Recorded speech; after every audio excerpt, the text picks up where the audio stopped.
کہ حضرت صدیق اکبر نے اس وقت کلمہ پڑھا تھا جب کوئی اور کلمہ نہیں پڑھتا تھا. پہلے مسلمان حضرت صدیق اکبر آزاد مردوں میں سے پہلے مسلمان. آپ نے کلمہ پڑھا.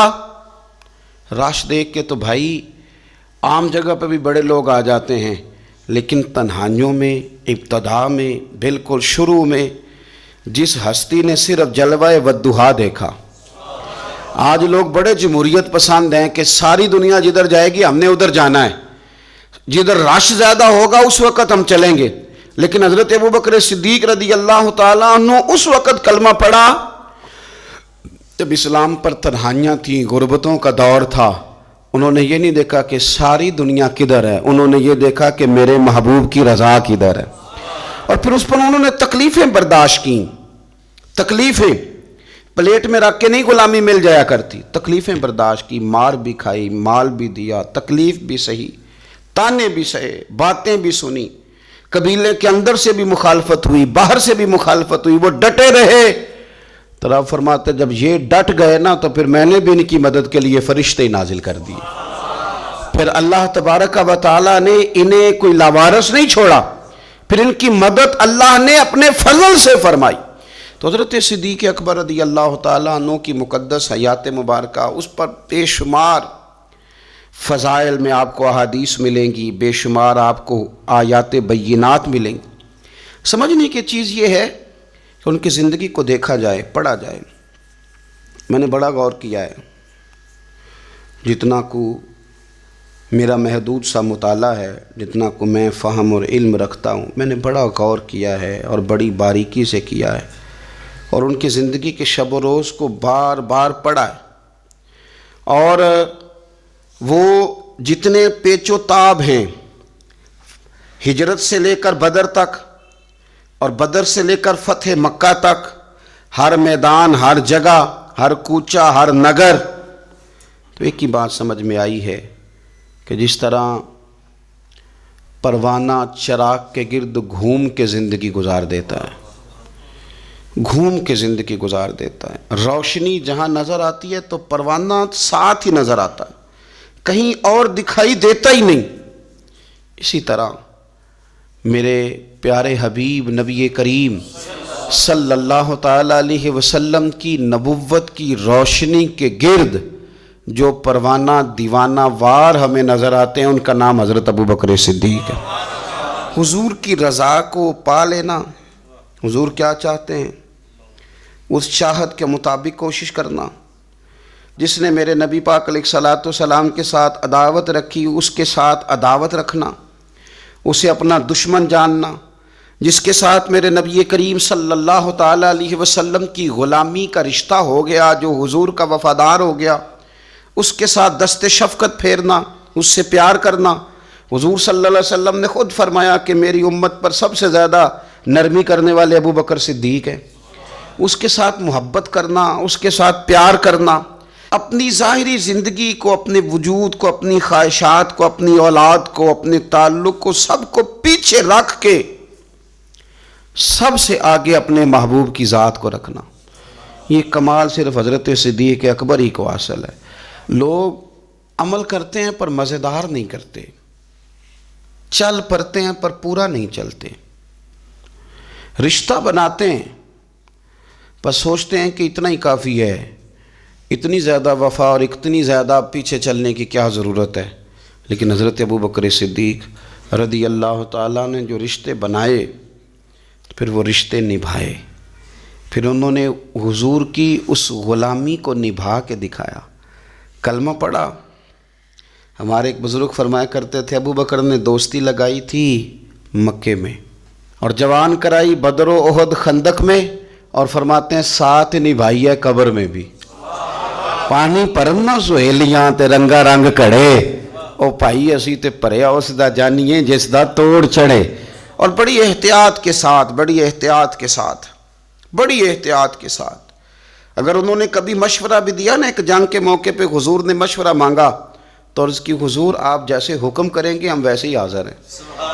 اگر کبھی مشورہ مانگا بھی تو انہوں نے بڑا محتاط ہو کے بڑی احتیاط سے، کوئی زیادہ رائے نہیں، اس لیے کہ جس سے پر اعتماد زیادہ ہوتا ہے اس کی ذمہ داری بھی زیادہ ہوتی.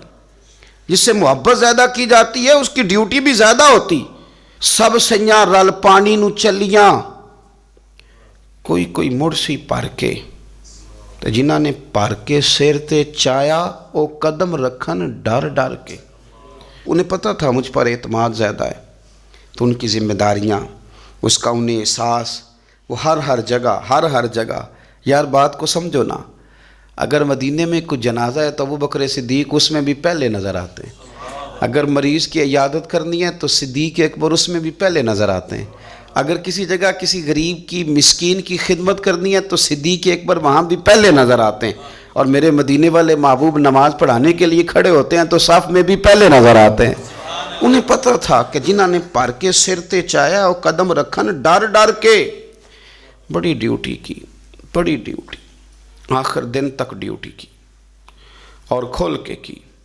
اور حضور سید عالم صلی اللہ تعالیٰ علیہ وسلم کے وصال ظاہری کے بعد بھی حضور کے دین سے, حضور کی اولاد سے, حضور کے صحابہ سے, نبی کریم صلی اللہ تعالیٰ علیہ وسلم کے مشن سے انہوں نے وفاداری والی ڈیوٹی کی. اور ابو بکر صدیق رضی اللہ تعالیٰ عنہ کو جب نور والے کفن میں لوگ تدفین کے لیے اٹھا رہے تھے, اور جب ان کی اس وصیت پر عمل کیا جا رہا تھا کہ مجھے نا فوراً نہ میری قبر کھودنا حضور کے ساتھ, پہلے پوچھ لینا, پہلے گواہی لے لینا, پہلے او لے سجنا اساں توڑ نہیں پائی, اساں جان دتی راہ تیرے. حضرت ابو بکر صدیق رضی اللہ تعالیٰ عنہ نے اپنی زندگی وفاداری والی گزاری. دعا کریں ہم نے بھی جہاں لگائی ہے نا ہماری نبھ جائے, ہمارا نہ کسی جگہ کوئی ایسا معاملہ نہ بن جائے, ہم نہ نبھانے کے قابل ہو جائیں, کچھ ایسا نہ ہو جائے کہ جس میں معاملہ تکلیف والا ہو, ہم نہ طے کر جائیں. بڑی بڑی آندھیاں آتی ہیں, بڑے بڑے طوفان اٹھتے ہیں, بڑے بڑے دھوپ چھاؤں کے معاملات ہوتے ہیں. دعا کرو کہ جہاں جہاں ہم پر اعتماد کیا جاتا ہے, پیار کیا جاتا ہے, ہم اسے نبھا سکیں. میرے رسول کریم صلی اللہ تعالیٰ علیہ وآلہ وسلم کے اس غلام نے ڈیوٹی اس ترتیب سے دی کہ مشکات میں حدیث ہے, ذرا انداز دیکھیے گا اس روایت کا, ان کی نیکیاں کس طرح گنی جائیں. یعنی حضرت ابو بکر صدیق رضی اللہ تعالیٰ عنہ کی عظمت شروع کہاں سے کی جائے, اس عظمت کے لیے عنوان کہاں باندھا جائے, ان کی زندگی کا کون سا پہلو ہے جس کا تذکرہ چھیڑا جائے, اور ان کی وفا کا ذکر کیا جائے, ان کی اتباع کا ذکر کیا جائے, ان کی غلامی کا ذکر کیا جائے, ان کے فنا فی الرسول صلی اللہ علیہ وسلم ہونے کا ذکر کیا جائے, کہاں سے بات شروع کی جائے. میں نے تفسیر روح البیان دیکھ رہا تھا, یعنی کچھ باتیں ایسی ہیں کہ یہ موقع نہیں تھا یار, یہاں یہ والی باتیں تو نہیں نہ ہوتی. یعنی اماں جب لاڈ سے پتر سے بات کرتی ہے تو روٹین میں کرتی ہے نا, گھر میں بیٹھے کتنا پیارا ہے میرا بیٹا, میرا پتر بڑا بیبا ہے, وہ گھر میں لاڈ سے بات کرتی ہے. جب وہ سفر پہ انسان جا رہا ہو یا کوئی ایمرجنسی حالات ہوں تو اس موقع پر لاڈ کی باتیں نہیں ہوتی, اس موقع پر بڑی میٹھی, بڑی شستہ, بڑی الگ تھلگ باتیں نہیں ہوتی. علامہ اسماعیل حقی رحمۃ اللہ علیہ تفسیر روح البیان کے اندر فرماتے ہیں کہ جنگ بدر کے اندر نا حضرت ابو بکر صدیق رضی اللہ تعالیٰ عنہ کے صاحبزادے, وہ پہلے بھی آپ نے سنا ہوا ہے, بڑی معروف بات ہے کہ وہ کافروں کی طرف سے آئے تھے لڑنے کے لیے, ابھی کلمہ نہیں پڑھتے تھے, بعد میں اللہ نے توفیق دی وہ بھی مسلمان ہو گئے. وہ کافروں کی طرف سے جب آئے انہوں نے للکارا انہوں نے, تو حضرت صدیق اکبر نے نا جلدی سے تلوار اٹھائی اور اٹھنے لگے, کہا یا رسول اللہ مجھے اجازت دیں میں اس کی گردن کاٹ کے لاؤں. تو حضور نے فرمایا ابو بکر آپ بیٹھ جائیے. حضور وہ للکار رہے ہیں, جس طرح والد کو غصہ زیادہ نہیں ہوتا بچے کی کسی غلطی پر, تو کہا حضور میں نے جانا ہے, ابھی اس کی گردن کاٹ کے لاتا ہوں. فرمایا ابو بکر بیٹھ جائیے. حضرت صدیق اکبر کی طبیعت کے اندر جب حضور نے وہ جلال دیکھا اور خیال دیکھا کہ اب تو یہ جانا ہی چاہ رہے ہیں, تو حضور نے پھر کیا انداز اختیار کیا. نبی کریم علیہ السلام نے فرمایا ابو بکر بیٹھ جا, تیری ابھی بڑی ضرورت ہے. فرمایا تیری وجہ سے ابھی ہم نے بڑے نفع اٹھانے. اور پھر حضور نے فرمایا ابو بکر جس طرح میرے لیے میری آنکھیں اور میرے کان ہیں نا, جس طرح میرے لیے میری آنکھیں اور میرے کان ہیں, اسی طرح ابو بکر تو بھی میرے لیے یہی حیثیت رکھتا ہے. جس طرح بندہ آنکھوں سے دیکھتا ہے, کانوں سے سنتا ہے, اللہ کرے آپ کو سمجھ آئے, آنکھوں سے دیکھتا ہے اور کانوں سے سنتا ہے. فرمایا ابو بکر تو میرے لیے اسی طرح ہی ہے، گویا میں تیری صورت میں ہی تو دنیا کو دیکھتا ہوں. تو عشق میں، پیار میں، وارفتگی میں جو اللہ تعالیٰ نے اعزاز انہیں عطا فرمایا وہ ہمیں سکھا گئے کہ حضور کی محبت میں جینا کیسا ہے، اس محبت کو نبھانا کیسے ہے، اور اس کے اندر تا دم آخری کس طرح کر کے وقت گزارنا ہے. بس شرط یہ ہے کہ سیکھیں، ان سے سیکھیں.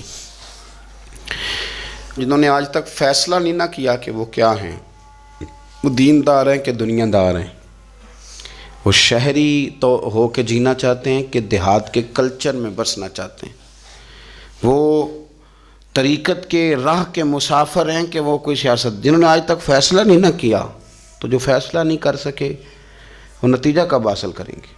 ہم فیصلہ نہیں کر پاتے ساری زندگی، ہمیں پتہ ہی نہیں ہوتا دراصل ہم کیا ہیں.